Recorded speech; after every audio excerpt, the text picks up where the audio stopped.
Good afternoon. My name is Kyle Roberts, and I'm the Executive Director of the Congregational Library and Archives. Welcome to today's virtual program, Calling Holy War in Boston, with Dr. Thomas Lecaque. To begin, I want to acknowledge that the Congregational Library and Archives resides in what is now known as Boston, which is in the place of the Blue Hills, the homeland of the Massachusetts people, whose relationships and connections with the land continue to this day and into the future. For those joining us for the first time, the Congregational Library and Archives is an independent research library. Established in 1853, the CLA's mission is to foster a deeper understanding of the spiritual, intellectual, civic, and cultural dimensions of the congregational story and its ongoing relevance in the 21st century. We do this through free access to our research library of 225,000 books, pamphlets, periodicals, and manuscripts, and our digital archive, which has more than 130,000 images, many drawn from our New England's Hidden Histories project. Throughout the year, we offer educational programs and research fellowships for students, scholars, churches, and anyone interested in Congregationalism's influence on the American story. Please do check out our website, congregationallibrary.org, to learn more about what we do and for news of forthcoming events. And with that, let me go ahead and introduce our speaker and invite him to come up. Thomas Lecaque is Associate Professor of History at Grand Valley University in Des Moines, Iowa, where he teaches medieval world history, vast early American history, and game studies. He's a recipient of both the American Congregational Association Boston Athenaeum Fellowship and the New England Regional Fellowship Consortium. He is currently working on a book project entitled Holy War Rhetoric in Colonial America, 1680 to 1765. Take it away, Thomas. Thank you so very much. Good afternoon, everyone, and thank you for taking time out of your day to spend an hour with me talking about something as cheerful as Holy War in New England. My profound thanks to the Congregational Library and everyone who works there. My time as a CLA Fellow not only shaped this larger project, but really revitalized my excitement for doing research, for learning, for being in the archives, for doing this thing that we call history. So let's talk about Holy War in colonial New England. Holy War among the Puritans, particularly in the context of the wars between France and England. So if you've ever thought about holy wars, I am aware that most normal, healthy people do not, in fact, spend large amounts of time contemplating holy wars. You probably think of crusades, and that's a great starting point for us, because the way we think about crusades in general is knights in armor outside of Jerusalem, yelling Deus Vult, which has all kinds of nasty contemporary uses, maybe mediocre speeches in a Ridley Scott movie, maybe just King Richard coming back at the end of a Robin Hood. You can pick an animated lion or Sean Connery. It's more or less the same vibe. And while the Crusades do in fact start in the 11th century, they don't stop them. Benjamin Franklin, yes, lightning on a kite, bifocals, printing press, and Poor Richard and all, whose baptismal record is in the Congregational Library and whose parents are buried in the old granary burying ground behind it, was 11 years old the last time there was a specifically called, named individual crusade. The Holy League of 1717 that fought the Ottoman fleet at the Battle of Matapan and allowed the Prince of Portugal to call himself a crusading hero until his death in the 1750s. And fine, a naval battle might not be the most exciting version of crusading, though it was the longest running. But the Salem witch trials are happening in Massachusetts while the Great Turkish War, sometimes referred to as the Last Crusade, was halfway through between the Holy League and the Ottoman Empire. And at the same time, the Bishop of Quebec talks about the wars with the Haudenosaunee Confederacy as a crusade, and shortly thereafter links King William's War against New England to the War of the Holy League, calling them the same fight. And even those discrete episodes aren't the end of it. Crusading ends as an official organizational practice only in 1798, when Napoleon Bonaparte and the French Navy captured the island of Malta and end the military mission of the Knights Hospitaller after a 700-year run. We're not talking about crusading, the formal Catholic experience today. I've given that talk elsewhere, and for the Congregational Library, I want to talk about Congregationalist Holy War. But I hope the messiness of that chronology gives some context for talking about it here in Boston and other Puritan settlements in Massachusetts in the late 17th and 18th centuries. A holy war doesn't have to be a crusade. There are examples of holy wars across so many religions, cultures, languages, institutions, and eras that it would be far too derivative. But in Western Europe, the language of holy war after the 11th century is always linked to it, be it Catholic or Protestant or any other version.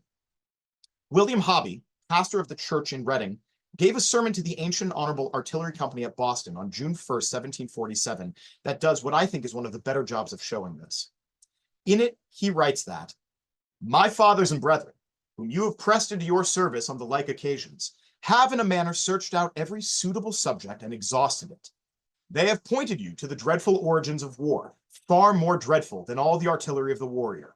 They have shown its lawfulness in this present corrupt estate, in what manner, on what principles, and with what views it must be entered into and carried on.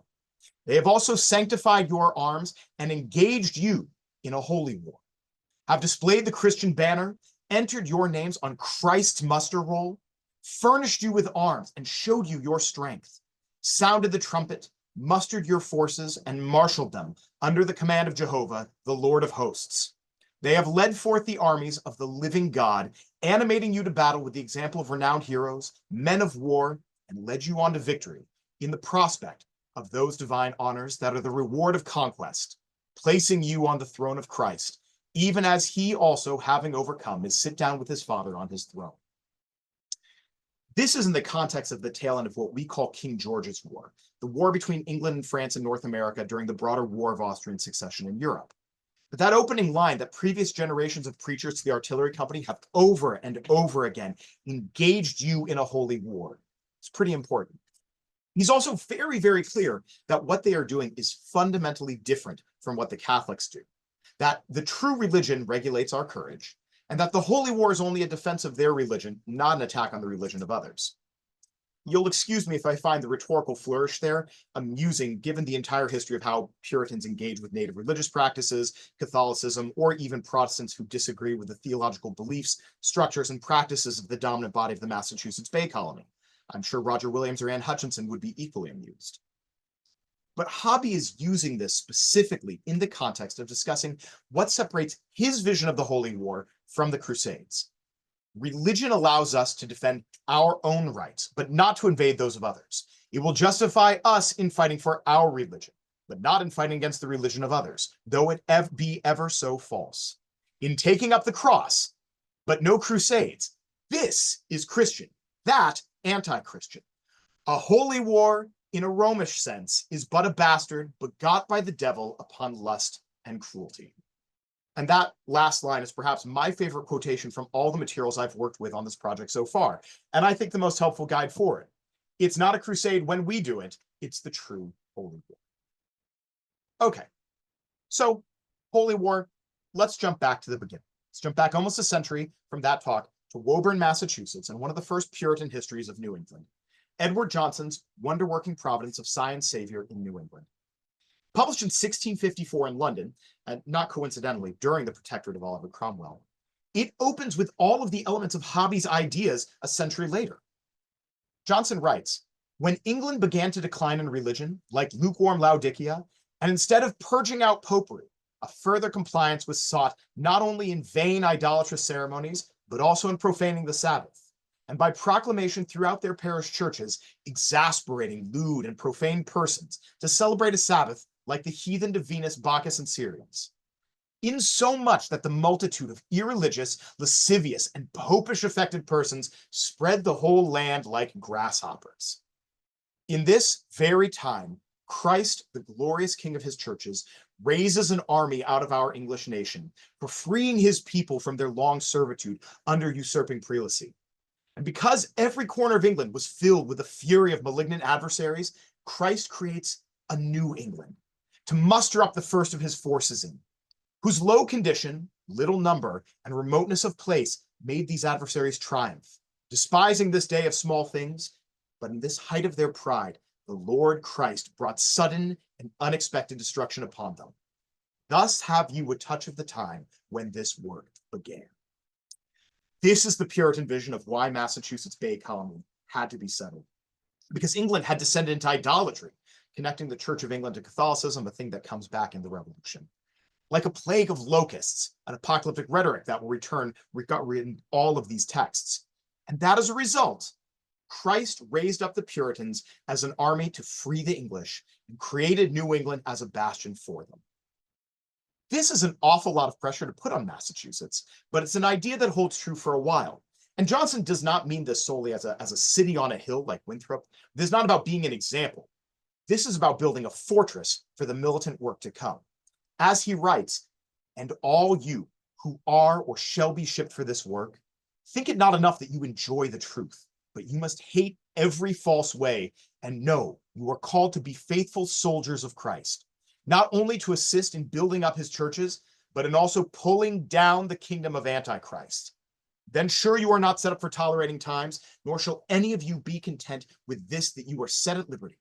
But take up your arms and march manfully on till all opposers of Christ's kingly power be abolished. And as for you who are called to sound forth his silver trumpets, blow loud and shrill to this chiefest treble tune, for the armies of the great Jehovah are at hand. See you not his enemies stretched out on tiptoe, proudly daring on their thresholds, a certain sign of their sudden overthrow? Be not daunted at your small number, but every common soldier in Christ's camp shall be as David, who slew the great Goliath. And his Davids shall be as the angels of the Lord, who slew 185,000 in the Assyrian army. So when I talk about holy war, when we talk about holy war, it is things like this. This is not just sermon rhetoric. Edward Johnson was a militia captain. He's one of the founders of Woburn, Massachusetts. This is not a thing that's just said from the pulpit and never gets heard. This language is not restricted to spiritual warfare. It is an argument for concrete apocalyptic violence on the ground against the religious enemies. Johnson's book carries this on, talking specifically about the Pequot War, where it unfortunately relishes in the massacres, and about how the Massachusetts militia should be set up for future encounters. And that is not just against native polities. It talks about setting it up against papists, Anabaptists, antinomians, and the Church of England specifically. And he writes, you shall with all diligence provide against the malignant adversaries of the truth. For assure yourselves the time is at hand wherein Antichrist will muster up all his forces and make war with the people of God, but it shall be to his utter overthrow. See then that you store yourselves with all sorts of weapons for war, furnish up your swords, rapiers, and all piercing weapons. As for great artillery, seeing present means fall short, wait on the Lord Christ, and he will stir up friends to provide for you. And in the meantime, spare not to lay out your coin for powder, bullets, match, arms of all sorts, and all kinds of instruments on war. Book ends with a chapter on of the time of the fall of Antichrist, and that chapter is all about the victory in the English Civil War. There's an ongoing focus on the Holy War rhetoric that comes out of this argument. It is a war between Christ's armies, Puritans, and the Antichrist armies, be it Anglicans, Catholics, and whoever else. There is so much more to say about holy wars in the 17th century, but fortunately for all of us, we can hear about them next week. And when Matthew Tuninga talks about his book, The Wars of the Lord, same bat time, same bat channel, and I'm really excited for that talk. So let's fast forward. By the time we get to the first of the wars between England and France, what we call King William's War from 1689 to 1697, the rhetoric of holy war is popular enough that the most famous preachers of the time, the Mathers, are spreading its most aggressive versions. Cotton Mather in particular is deeply concerned, not just about what's happening in New England, not just what's happening in Boston, but the plight of Protestants all over the world. He is particularly concerned with what's happening to the French Huguenots, Calvinists who were in France, who had spent a good century fighting against the crown. In 1685, Louis XIV revokes the Edict of Nantes that had promised toleration of Protestantism in France at the end of the 16th century and had ended the wars of religion there. And this led immediately to the closure and destruction of churches, the exile of pastors, forced conversions, and what they called dragonnades, troops of French dragoons being billeted in Huguenot households as an abusive coercive tactic. Huguenot writers like Pierre Giraud, whose L'Accomplissement des Prophéties predicted the imminent end of the world, with Louis XIV and the Pope playing the part of the Antichrist and the persecuted Huguenots as the two witnesses in Revelation, their works are translated to English and copies are printed and shipped to Boston and everywhere else. Huguenot refugees would make their way to the English colonies, and you get French churches set up in Boston, New York City, Rhode Island, South Carolina, and Virginia. And the rhetoric of apocalyptic violence and persecution gets added to pre-existing Puritan narratives of holy war. And you get kind of culmination of all of this, taking all of the pre-existing ideas on both parts and applying them specifically against French Catholics, Louis XIV and his successors. So in 1690, the war has begun, and Massachusetts is about to send an expedition against Quebec led by Sir William Phillips. Cotton Mather gives a sermon on the present state of New England, upon the news of an invasion by bloody Indians and Frenchmen begun upon us. The war in Mather's sermon is grounded in present concerns or religious ones, but it's also grounded in an apocalyptic time frame. He writes, we read in 2 Timothy 3:1 and 2, in those last days perilous times shall come, for men shall be lovers of their own selves. I know a country in the world that can afford many effectual expositors upon that memorable text. God grant that the last days of New England may not now be running. 'Tis too evident that we have most perilous times, and I wish it were not as evident that men are too generally lovers of their own selves. The apocalyptic aspects of this are always tied into reform. This has been true since the earliest Crusades and beforehand, that all of the sermons that get given in Holy War times connect Holy War, apocalypticism, and reform. This is the first of the official wars between England and France and North America, the big ones though, and Cotton Mather gets to set the tone, and so this becomes the ongoing theme.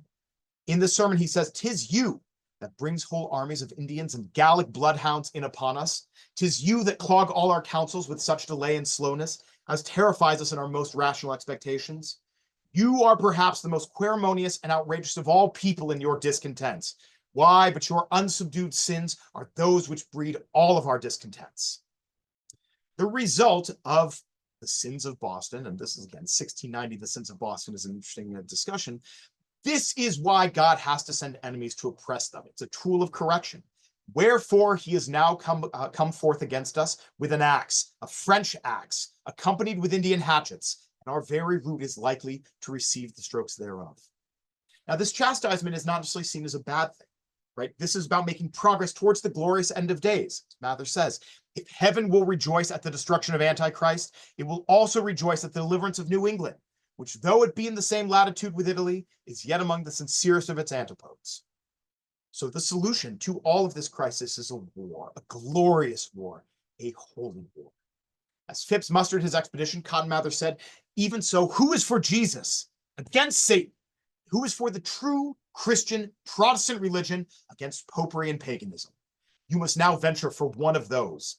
Take your choice, my dear countrymen, for there is no room to be indifferent.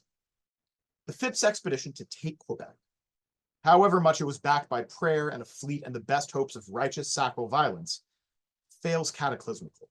Between smallpox and a storm smashing the fleet into the rocks, the defeat is so vast it leads to an entire liturgical composition in Quebec about the intervention of the Virgin Mary to save them. It's bad enough that Cotton Mather's 1691 sermon to the Artillery Company of Boston starts with good news in bad times. The defeat of Phipps' expedition is put into the apocalyptic context yet again. Defeats are a necessary part of the plan, and it is an unutterable satisfaction unto Satan to receive some thousands of poor souls falling into his greedy hands in one morning from one cruel and crimson spot of ground. And so, of course, the Phipps expedition had to fail, because they're fighting the Antichrist, and there must be defeats before the great victory. And as Mather writes, "'Tis the sea of Rome that hath shed more than a sea of blood, by the wars which it hath more than 100 times pushed the nations of the wars upon.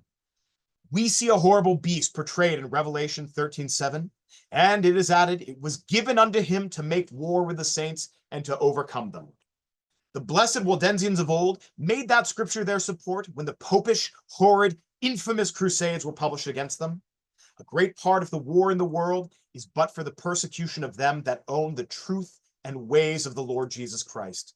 Now there has not for more than 1,000 years been many such persecutions upon the followers of the Lamb, wherein some horn or some limb of that ravenous beast has not been concerned.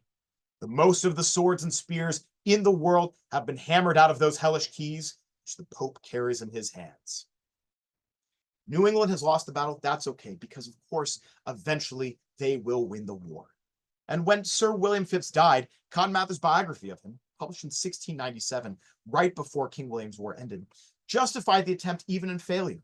Mather writes that, and he further considered that in this matter, like Israel engaging against Benjamin, it may be we saw yet but the beginning of the matter, and that the way to Canada now being learnt, the foundation of a victory over it might be laid in what had already been done. Okay, well, Massachusetts got to test that theory sooner than they might have expected, because King William's War ends in 1697, and Queen Anne's War starts less than 5 years later. The North American theater of what we call the War of Spanish Succession went better for England than the previous war, but lasted 11 years and featured its own attempt on Quebec. That short break in the wars did not in any way diminish the urgency of the religious stirrings or the threat felt from the north.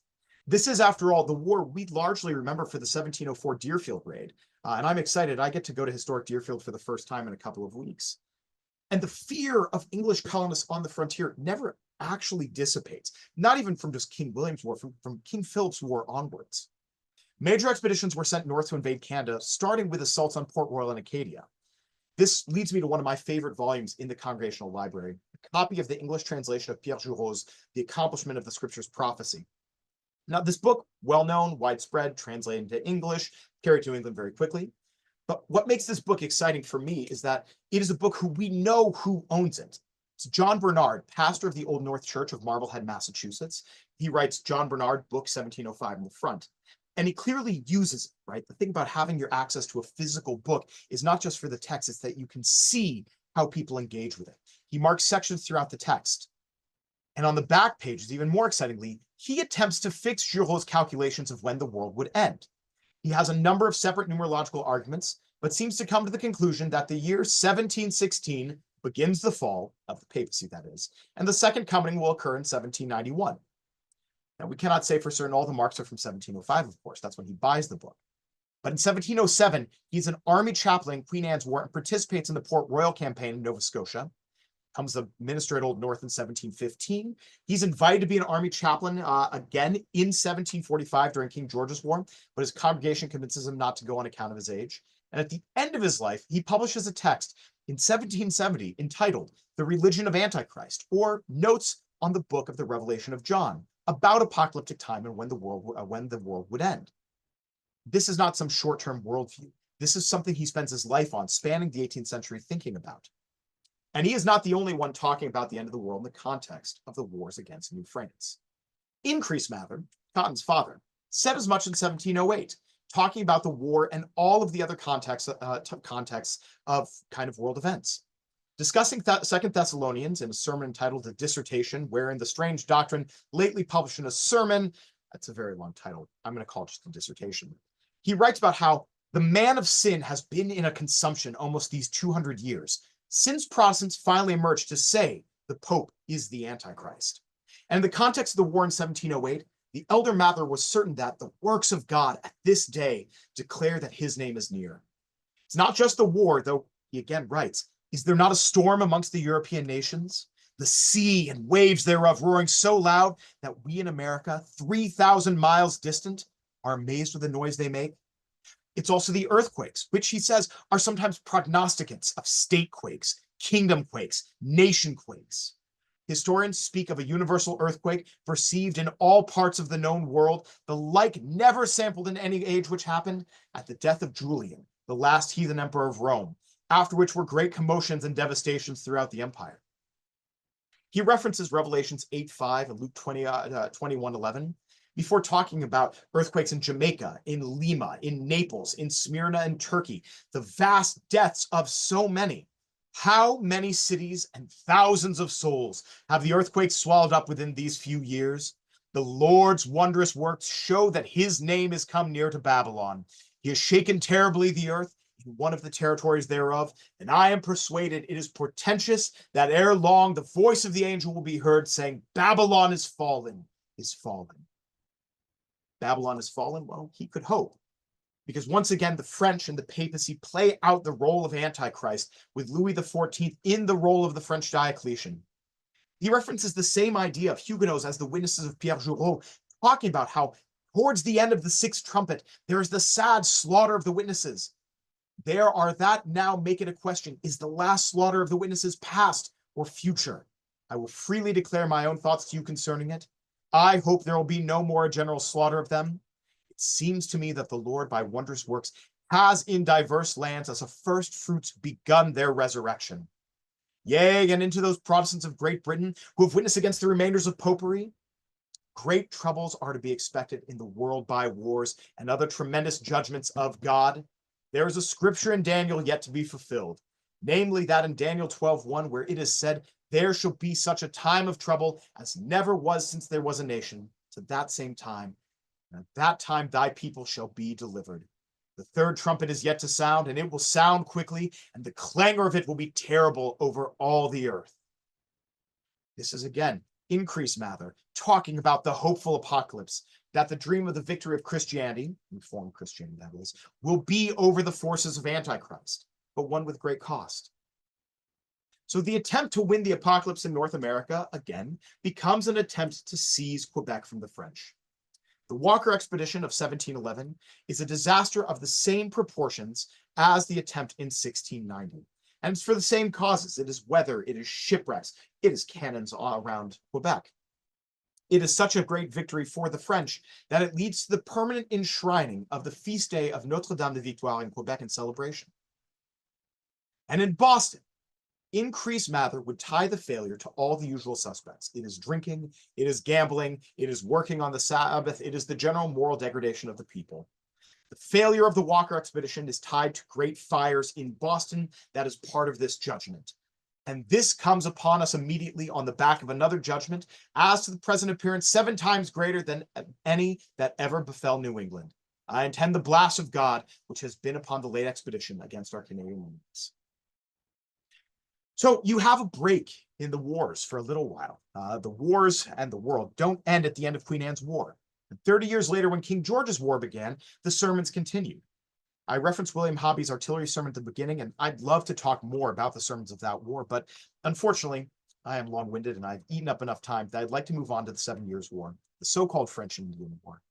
It's a war that inspired really my favorite box in all of the holdings of the Congregational Library, Sermons Concerning the Reduction of Canada, with all of the best, most apocalyptic, most deliciously weird and violent sermons I've ever read. And I wrote my dissertation on the First Crusade, and I can still say that.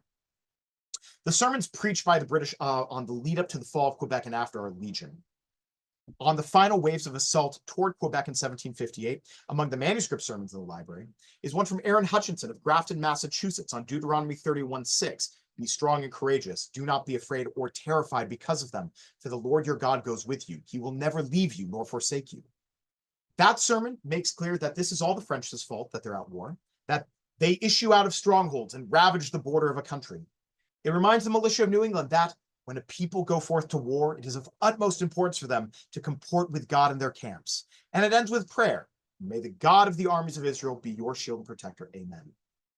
These kind of war sermons, motivating the men to go out as God's soldiers, continue over and over and over again.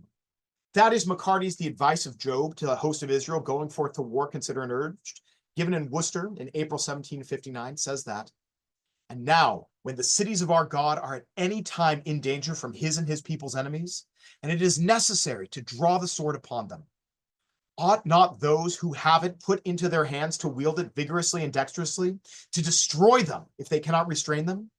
Or in other words, ought not the honor and glory of God to be such a dear and sacred point with all those who go forth against enemies as to animate them and put them upon exerting themselves to the utmost, that they may be subdued, and the interest and honor of God on the whole be secured and maintained, as well as the temporal good and welfare of their people. These wars are not only for your protection, for the protection of your loved ones, they are for God against his enemies.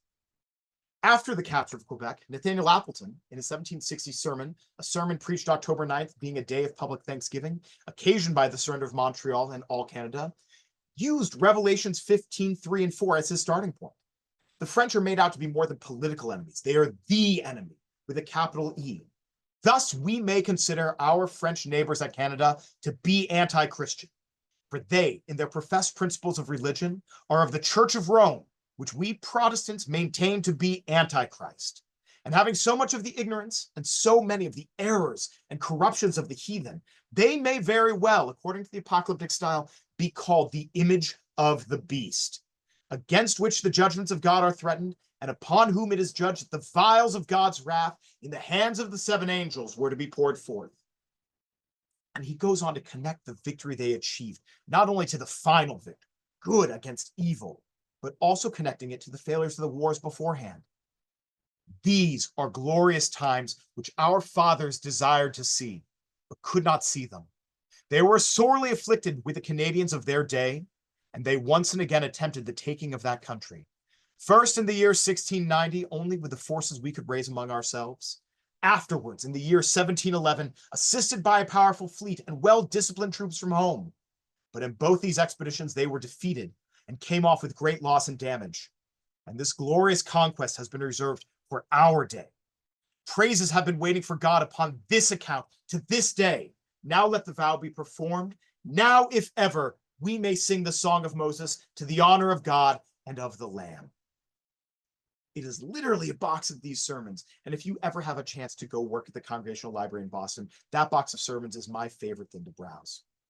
I'm going to end with my favorite of them, by Eli Forbes, who was the regimental chaplain for Brigadier General Ruggles during the war. His sermon, God, the Strength and Salvation of His People, is replete with apocalyptic references, yes, but also important concrete details about his experience in these military campaigns. He writes about the fall of Canada that God has done greater things than these and given us to sing this day the downfall of New France, the North American Babylon, New England's rival. He describes France as the apocalyptic mother of harlots, writing that by these means and others, suited to the character of the mother of harlots, France multiplied her children, and like a tender mother, drew out of her breast to her true sons, supplied them with arms, ammunition, provisions, and as a true mark of her maternal care, furnished them with that finished piece of armor that best becomes the soldier of the most Christian king, the scalping knife. Really, the apocalyptic rhetoric just gets clarified to a single point. There is one true Christianity, the Protestants are it, and their enemies are all of the figures that must be defeated in Revelations. Now, Forbes fights his way up through the Fort Ticonderoga campaign, and it becomes the mark of the kind of battle where he wants to prove that the Catholic cause is false. And so he writes, in the siege of Ticonderoga, the second siege, the victorious one, the enemy saw and trembled. They sat up their adored virgin to whom they dedicated that fortress. But the virgin denied her aid, betrayed her trust. Their Ave Marias and Pater Nosters were empty sounds. They looked to their cross and called to mind the inscription, but hoc signum vincit proved a lie. They plied their shot, their cannons roared in vain, their ponderous shells played harmless around us, their flaming carcasses afforded us a necessary light, rather than serving their destructive designs. Heaven frowned, hell was impotent, their virgin dumb, their cross wood, they fled, and left the victorious Amherst in quiet possession, while he was but preparing for a general attack. It is not enough for the French to lose in battle. That is temporal, that is the now. Their religion had to be proven false as well, their prayers unanswered, their saints impotent. For Eli Forbes, at least, who served in that campaign, the Battle of Ticonderoga became that place. These are not just wars of conquest. These are not just wars between nations. These are the holy war. If we ever think about the wars between England and France in the 18th century, the ways in which these colonial wars play out across the Northeast, we don't usually think about them as religious wars. It's not really our style anymore to focus on the hatreds between Christian denominations.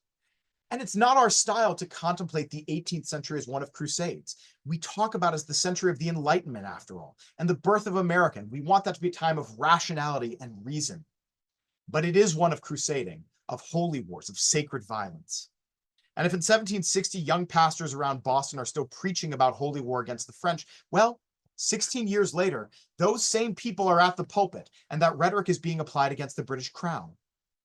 And these stories that are so easy to ignore beforehand become vital in the story of America. Because religious violence and apocalypticism are not just the past, they remain the present. They remain in our nation's DNA, and they pop up every so often in the same way they always did. Ignoring it doesn't make it go away. The past will always impact the present, even if we refuse to listen, even if we refuse to say, see. Thank you. I don't know if our audience knew they were signing up for a sermon today, Thomas. Excuse me, I'm all choked up here. This is fantastic. So thank you so much. Such a rich talk. We've got plenty of time for questions, and they're already starting to pour in. I've got a very long list of questions for you as well. And maybe, one place to kind of start off, and I'm gonna be kind of crass about this, are Puritans and then their descendants Congregationalists just weird? Or would French soldiers in Quebec have been similarly hearing sermons like this. Are both sides viewing the other through this lens, or is there something distinctly Puritan congregational going on here? I want to be very clear. It is not a particularly Puritan congregational thing. I focus on Congregationalists because we're talking from the Congregational Library. I have given this talk about Catholics in New France. I've given this talk about Dutch Reformed Church in Albany. I've given various pieces of this. It's not that the Puritans are the weirdest and most violent of the Protestants. I want to be very clear that this is simply using one of the many source bases. Sermons coming out of the Bishopric of Quebec, certainly in King William's War, explicitly link the war against New England to the Crusades happening in Europe. And I don't mean this in like we are doing similar things. I mean, we are fighting the same war as being fought against the Turks in Austria. Comes out of the Bishop of Quebec. They are also presenting papal bulls calling for prayers for that war and tacking on the war they're fighting. They talk about the wars against the Haudenosaunee Confederacy as a crusade and people who die in it as crusaders. That kind of rhetoric never goes away. It is never that explicit again. They don't use the word crusading after the 17th century, but the same kind of liturgical prayers, the same kind of calls for sacral violence permeate kind of French Catholic approaches to these wars as well. Actually, by far, the most apocalyptic sermon I have read from any of these periods is from Theodore Freilinghuisen Jr. Coming out of the First Reformed Church in Albany. So the Dutch are doing the same thing at the same time period. Presbyterians give the same kind of Holy War sermons. You get it from all sides. And I think it's an important fact that it becomes really easy to talk about Puritans as doing weird things because the way we like to talk about them, maybe outside of Massachusetts. I did not go to high school in Massachusetts, so I don't know what you guys get for American history. But we get like the kind of most scandalous bits and pieces of the colonial era. And so like people like to focus on the Salem witch trials, like look at how weird people were. There are witch trials all over the place. They carry on for a long period of time. They come over from Europe. They are also happening in the context of all of these other things done by every single group. We like to single out the Puritans for it because they write so much that becomes easy to study the ways in which they give these talks.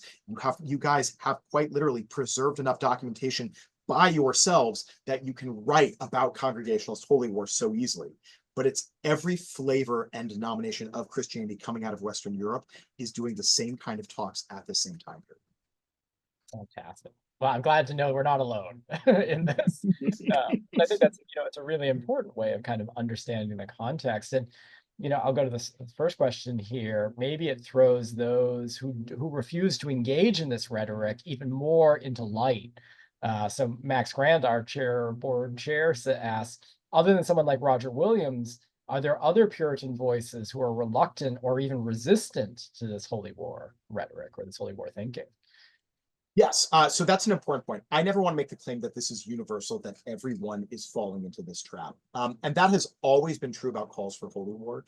There are abbots and bishops in the 11th century who, even supporting the Reformed papacy, decried the idea of crusading. It has never been a universal constant.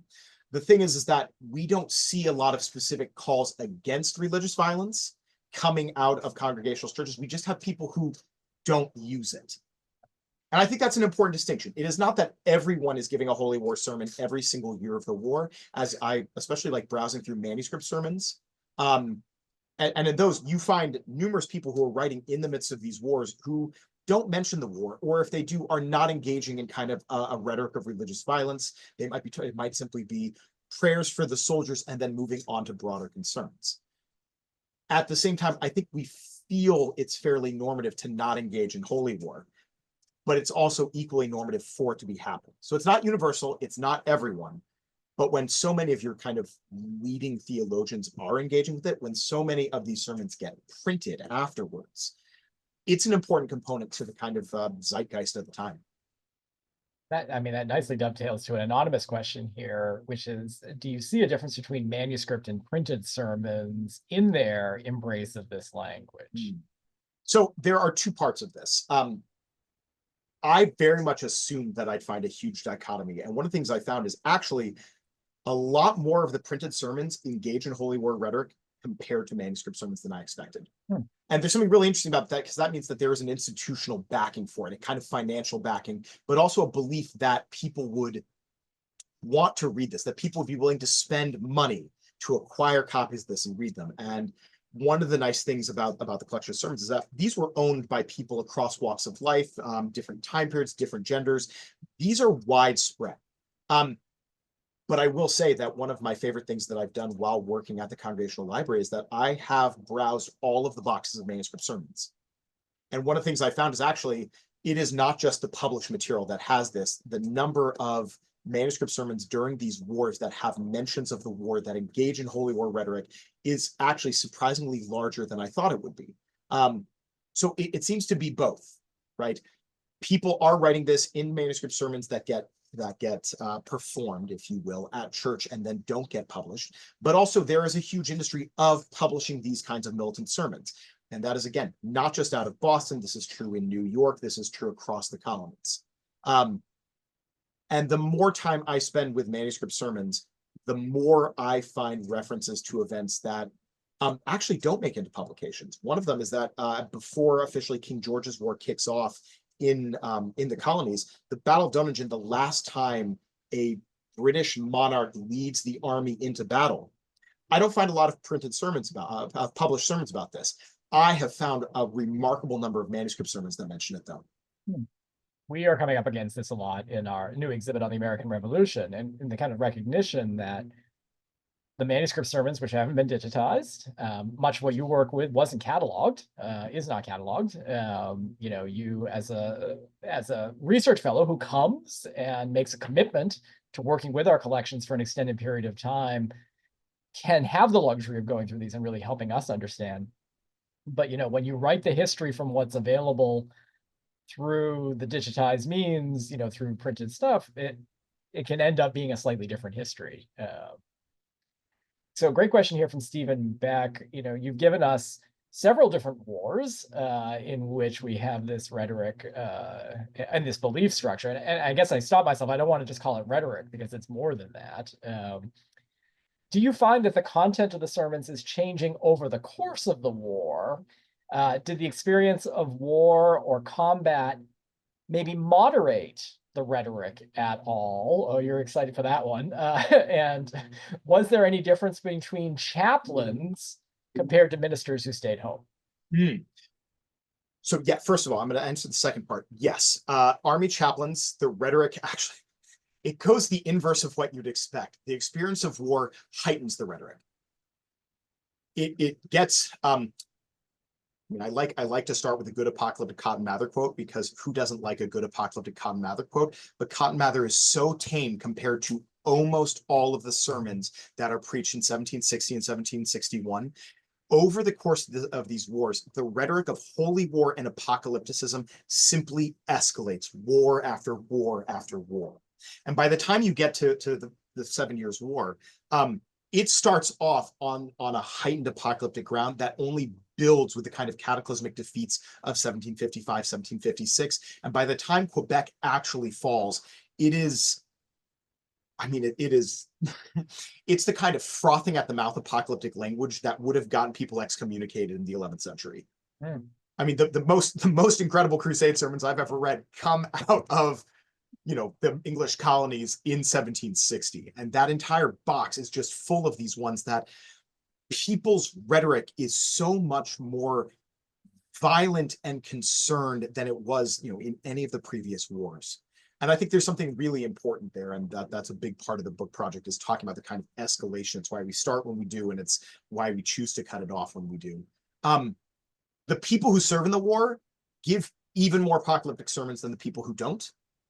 But almost all of the ones you see that are specifically from these kind of public Thanksgiving days at the end of the war talk about this in apocalyptic terms.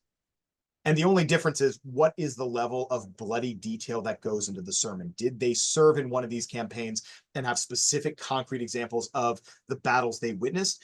You might have more kind of specific details, but all of them are talking about these signature victories. And I didn't use it because of time, and also because I wanted to focus on more of the Congregational Library sources. But in the Boston Athenaeum, there is a journal by Sergeant John Johnston, the manuscript journal, who is like a regimental aide for one of the British regiments that comes over for the capture of Quebec. It is equally apocalyptic, and it uses the same language and the same quotes that I use in my favorite Crusade chronicle from the fall of Jerusalem. It uses those same lines talking about the fall of Quebec. This is not a chaplain at all. This is a soldier from like Rutland in England who is using the same apocalyptic rhetoric talking about this. This is not just sermon language. By the 7 Years' War, this has become a thing that is evident on the ground. And I think that naturally leads to another anonymous question we have here about origins, and is apocalypticism taught, or is it heard sitting on the knee of your parents? Like, where it's the Bible. Yeah, the Bible. It's the Bible, right? And I think this is actually the most important thing, is that we don't spend nearly as much time reading the Bible now as people did 200 years ago, let alone 1,000 years ago. But that is part of the reason why it always, I think, feels weird to us when we have these episodes of both apocalypticism and religious violence. The Christian canon is a deeply apocalyptic canon. It is designed to be a deeply apocalyptic canon. And not just Revelation, but all of the Synoptic Gospels include the Olivet Discourse, the Little Apocalypse. Jesus of Nazareth is preaching an imminent eschatological movement, a soon-to-come apocalypse. That is the impetus of reform, and it permeates every word in the gospel. It permeates the letters that come before Revelation. Revelation becomes basic standard material in the Western canon, though not universal within other Christian churches. The references that go back to the apocalyptic texts in the Old Testament are constant. We remember Daniel from Daniel in the lion's den, and that's adorable. That is not the point of that book. That is part of the proof text about why his visions are legitimate visions from God, and we ignore the fact that Daniel is the most apocalyptic book of the Old Testament. Right? It's the close reading of the Bible suggests constantly that we are within an eschatological framework. There is a beginning, that is Genesis. There is an end, that is Revelation, and we are somewhere between the book before Revelation and Revelation at all times. And so from kind of the conversion of the Roman Empire to Christianity and like kind of Theodosius the Great's persecutions of the last remaining kind of Greco-Roman religious movements and things like that, every single event from like 400 AD onwards, people are trying to figure out, is this the end? And since the parts of the Olivet Discourse that suggest the end are things that will happen, you will have wars. Okay, well, we've met humans, so there's always a war going on. Earthquakes, plate tectonics happens, so there are always earthquakes. And false prophets, which means any religion we disagree with. It is always a moment you can make the argument that we are in revelatory timelines. And so people learn apocalyptic kind of ideologies from their parents, yes, but it's also in church. It's also from reading the Bible. It's also, it is a bedrock part of Christianity that we feel uncomfortable with now, but it also permeates the religion. It's an important part of it. It's just then how you apply it becomes the question. Well, you've anticipated the next question, and it comes from Erica Avina, and others have asked as well. How do you think about the rhetoric of holy war and crusades and contemporary Christian nationalism? So my journey to doing this project came from being a medievalist who worked on the First Crusade and Apocalypse of the First Crusade. And then I have an entire kind of, I'm not going to call it a hobby, that seems wrong, but a sideline writing political essays about the contemporary politics and Christian nationalism. And I was seeing the things that existed in the time I started studying on in rhetoric from 2016 onwards, and it exists in all time periods. So I went from the 11th century to the 21st and then back to the 17th and 18th. I am the only Thomas Lecaque on earth. If you want my thoughts on Christian nationalism and apocalypticism, you can unfortunately Google me. I am easy to find. I've written about it for Washington Post and Bulwark and Religion Dispatches and elsewhere. Nothing has changed. The real secret, the horrible secret, nothing has changed. It's just the coherency of the arguments seems to have gone downhill. Mm-hmm. It's so sad when there's not a greater authenticity to the arguments. Yeah. So another one of your side interests, or maybe primary, maybe this is your side interest and it's your primary interest is sort of game studies. And I was kind of struck, and you have great fans among our staff here for the work that you do in that area. I was struck by that kind of shift where you're talking about from moving from to spiritual warfare, right? And when those become interlaced. And there's been a profusion or a proliferation of games that take historic subjects and try to um, package them, I guess, for contemporary audiences.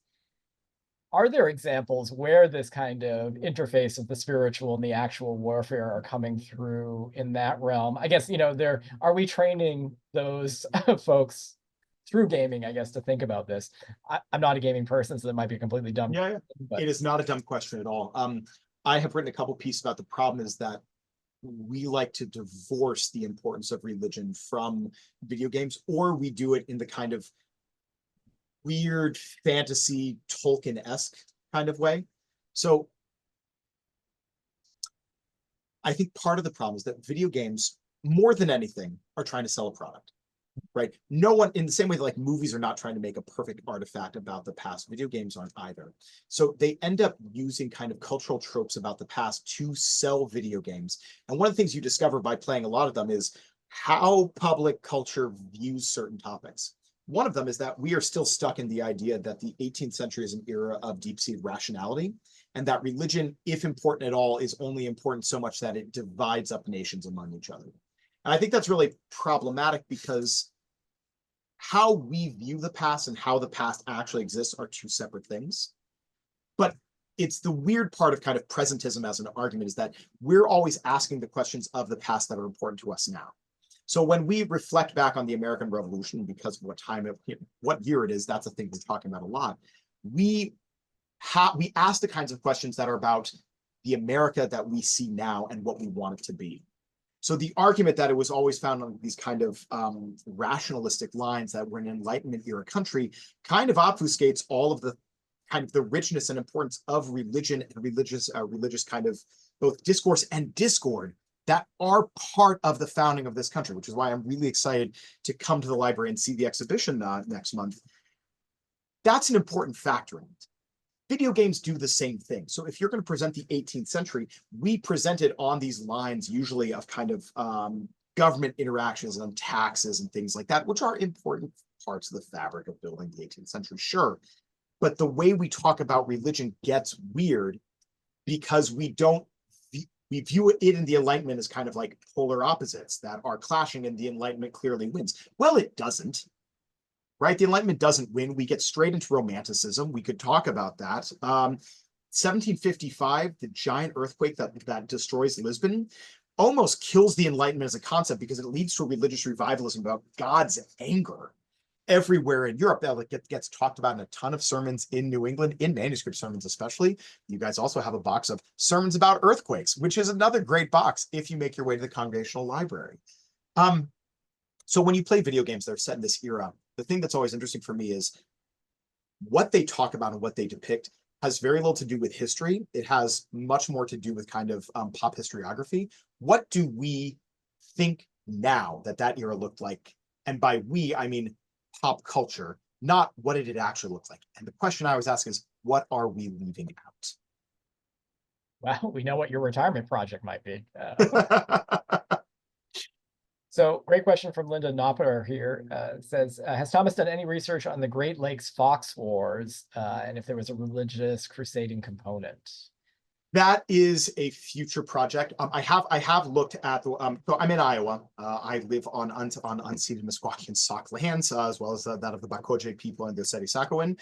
So I think about kind of the wars between the French and Meskwaki people an awful lot. Depending on which sources you look at, really depends the level of religiosity they talk about. And because of really trying to keep this book to a manageable level and a manageable number of languages, which is an important thing. If I can't read sources in a language, I get very concerned about what I'm doing with it. We have moved the book project to being more about really New England and kind of Eastern New France. So this may end up being a next project. Jesuits talk about the Meskwaki as having adopted Christianity, and especially in the kind of Constantinian conversion of the in hoc signum vincit, putting crosses on shields and winning a battle, and then they lose a battle and they abandon it. And the Jesuit relations don't focus overly much on that, but I have some real interest about whether or not it is this kind of narrative about the recalcitrants to adopt Catholicism the way they'd like them to, that becomes part of the narrative of the kind of really wars of extermination that the French and their allies are fighting against the Meskwaki people. I just need to do more research on the topic before I feel comfortable giving a real answer, but like there are the hints there. It's a thing that is, I think everyone should have a long list of articles they would write if they had time in a sabbatical. That's on there. Or another research fellowship at the Congregational Library. Or another, yes, I need to finish this one first, but yes, indeed. Well, this has been an absolutely fantastic program. Thank you so much for sharing your scholarship with us and your deep wisdom and your really wonderful ability to connect. We've been moving across centuries very quickly here, but finding these continuities. I think for when you come to see the exhibit, and when everybody in the virtual audience comes as well, I think in many ways, I'm taking from this, the Quebec Act of 1774 is a hugely pivotal moment that, especially in New England, that a lot of scholars only recently have really started to begin to emphasize. And it's fascinating because it's so much more based on what you're sharing with us than just like, well, do you let Catholics be citizens of the empire? It's really about what was Quebec in the New England imaginary. And you've shared so dramatically and so graphically, what it took to make that, and what would it mean for it suddenly just to, what would God think 13 years later after all this effort has been put in? Yeah. Well, my spoiler is that the next project is going to be, the next book project will be picking up where this one leaves off and going through the War of 1812. So I will hopefully have many more thoughts on that when I finish writing this one. Excellent. Well, thank you so much for being here, and thank you to everybody in the audience. Thank you.